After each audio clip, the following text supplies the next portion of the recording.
I thought I'd do a quick video today. I did have an intention to talk about something else. For some reason, I didn't feel necessarily as excited by the topic. So I thought instead I'll share a couple of back pocket phrases, some of which, if you've been watching me for some time, thank you very much for that. Or if you haven't come across me before, my name is Karen Griffith. I'm an inner freedom and embodiment coach.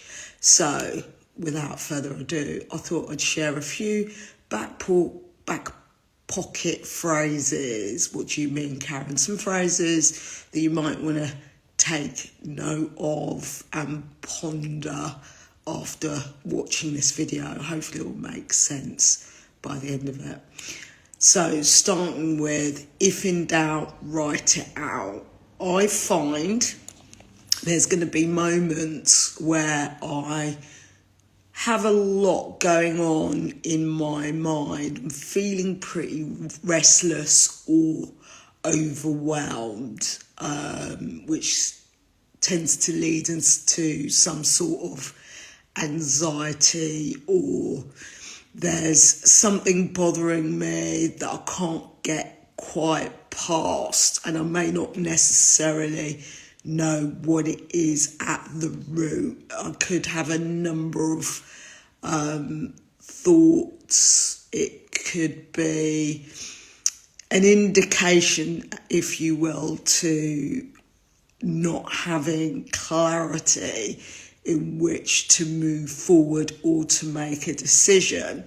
So something I encourage you to think about, if this is true for you as you're listening to this, is if in doubt, write it out. I'll say it again. If in doubt, write it out. What do you mean by that, Karen? Just do that very thing.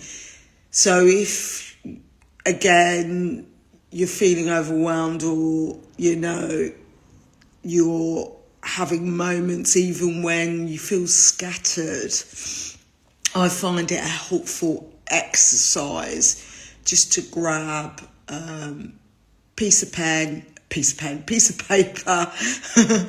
and a pen and just write it out in a stream of conscious writing, meaning you're present as you're writing.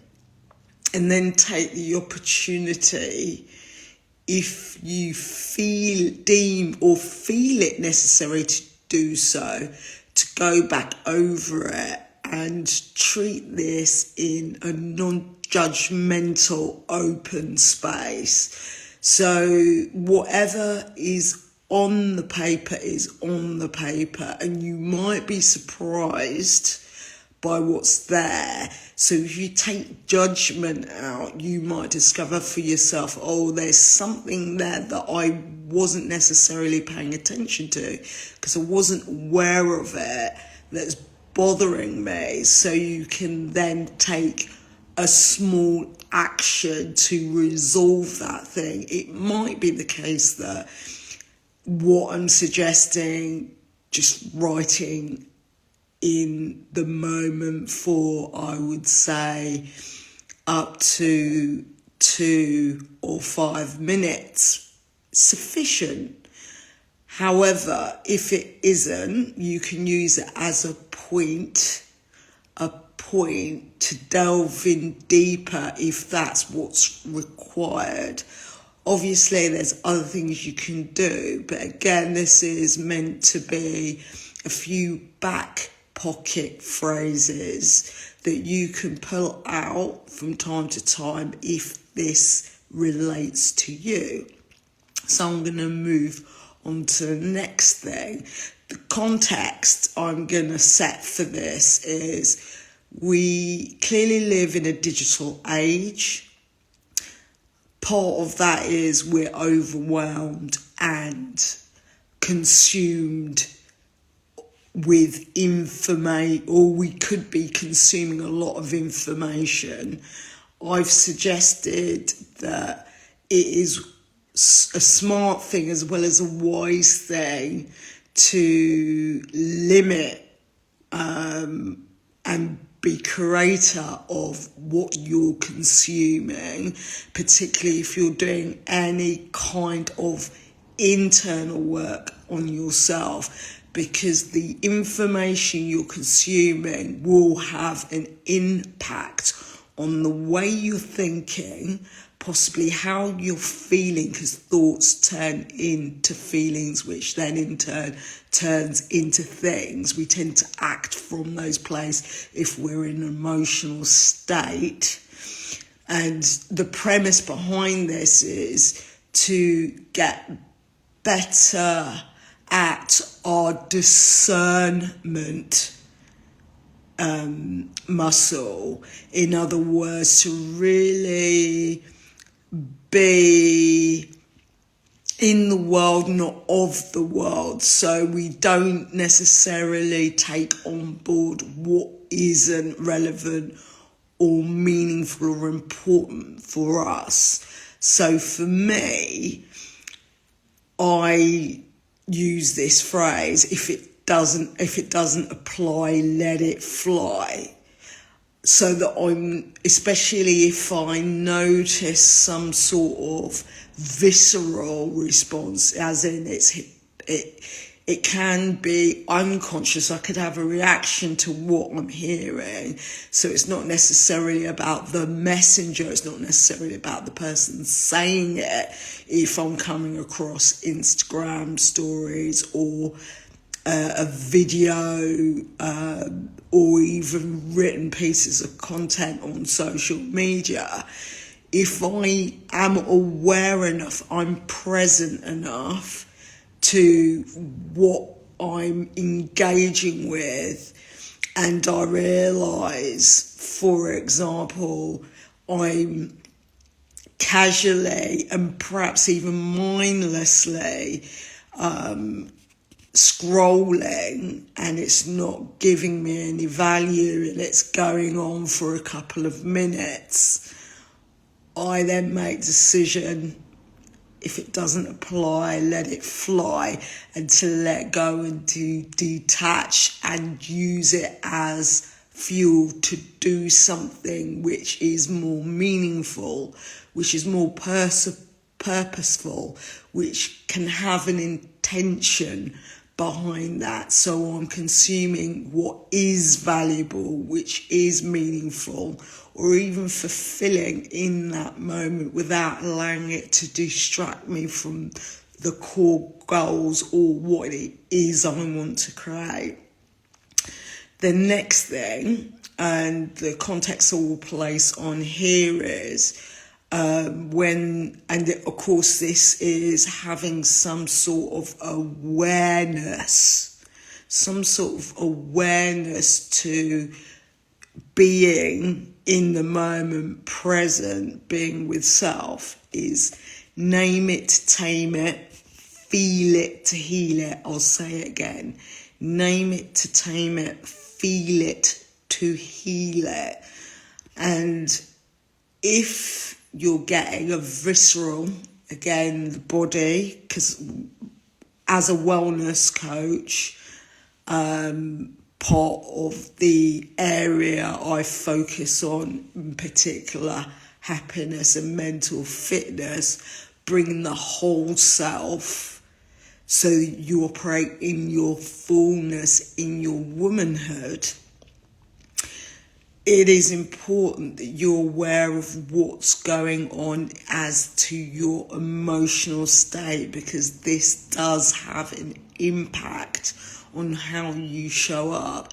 So the more you are attuned to what's going on inside of you, not what's going on external, I get there will be circumstances and events, some of which outside of your control, but it's noticing what you're having a conscious reaction to and also what you're having an unconscious, where you're reacting, you're not sure what place that's coming from.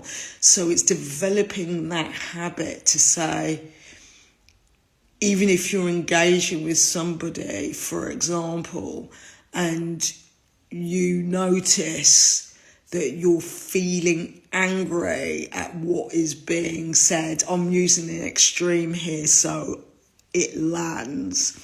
So a line of inquiry is, okay, in the moment, be with the emotion that's coming up for you, so that you can name it.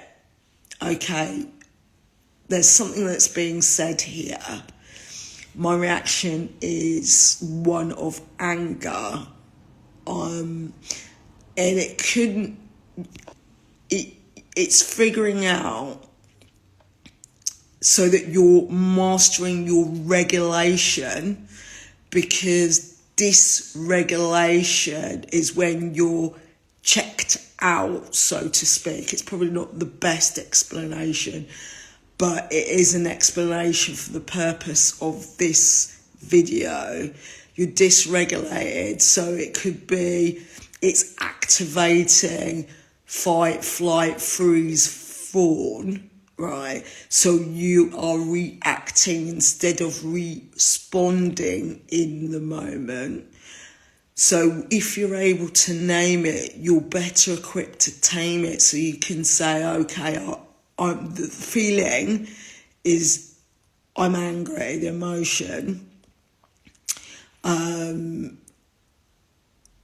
I may not know necessarily what it's about, so you're holding yourself accountable for the reaction. You don't necessarily need the other person's participation. If you could just sit with it, so you let it rise and you give opportunity to heal it, because it's data, it's information.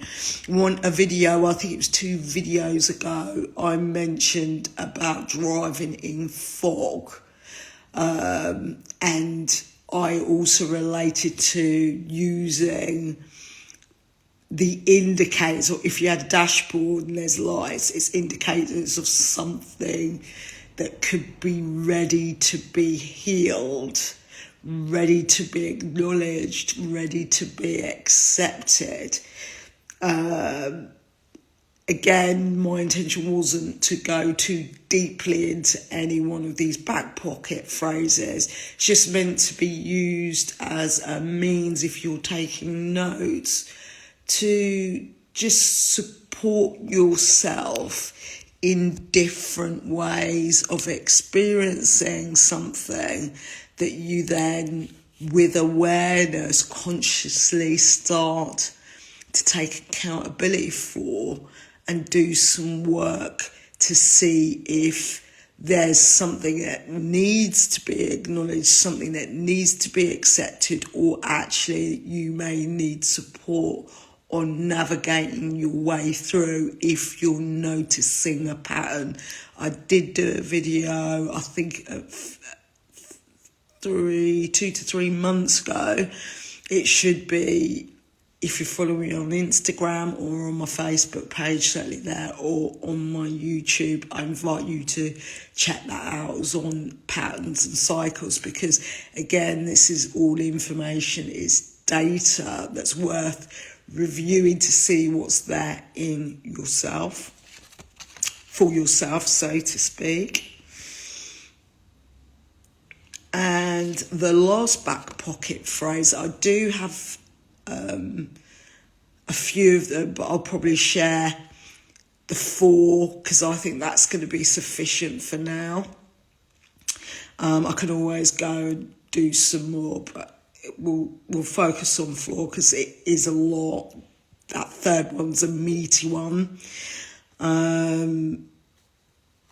When you feel the need to control or have the power over dominate, perhaps even manipulate, maybe judge, maybe blame, I would invite you to think about this as a back pocket phrase, as a gentle reminder. It's something I've mentioned quite a bit recently. Ain't nobody but self to change. I know it's not the Queen's English and I'm actually okay with it, but for me, just saying it simply as that, ain't nobody to change but self, or ain't nobody but self to change. It's up to you. I prefer ain't nobody to change but self, because that it's truth. It's fact. There isn't. You have so little control over.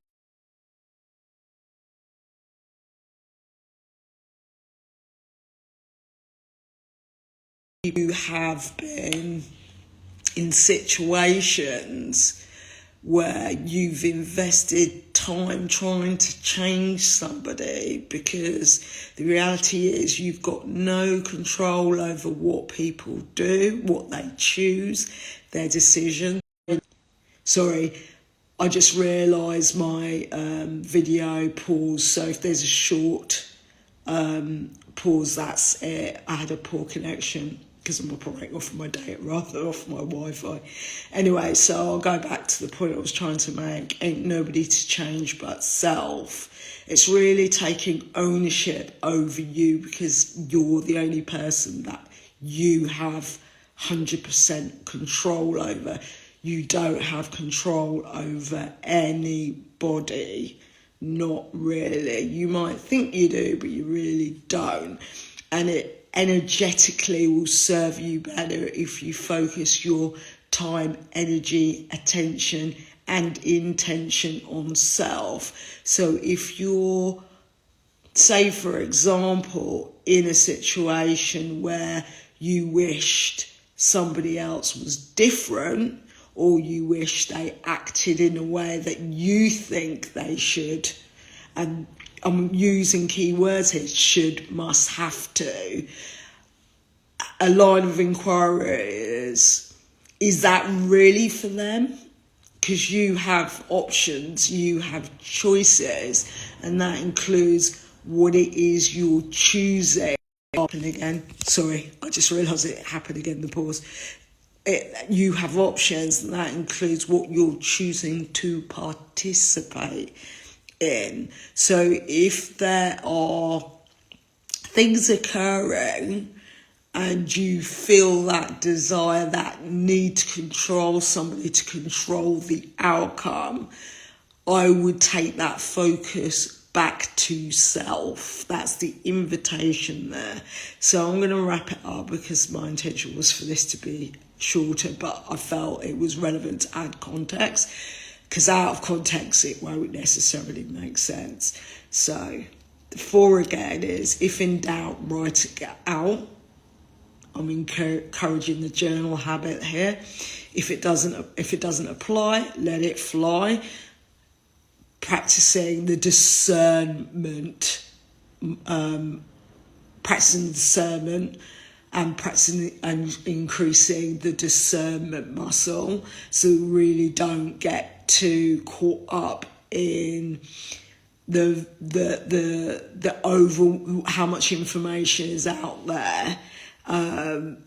Maybe it's not for you, maybe there's something else for you. Just don't get into the idea that everything you need to consume. You really don't. If anything, I would encourage you to do the opposite. Name it to tame it, feel it to heal it. This is from an emotional wellness. I did mention about dysregulation when you go into fight, flight, freeze, fawn. This is when you're not operate, you won't tend to operate in your best interest. And rest and digest is proper, healthier regulation of the parasympathetic nervous system. That's when you tend to be operating your best. If we're aware of how we're feeling and the moments when we're dysregulated, we have more control over time, over self, which leads to the last one. Ain't nobody to change but self. So when we feel the need, turn it back to you. That's a better place for you to redirect your internal resources. As I mentioned, these are your time, energy, attention and intention. I hope that was useful. Thank you very much for tuning in. I'm appreciative. I've seen there's a couple of people that have shown up.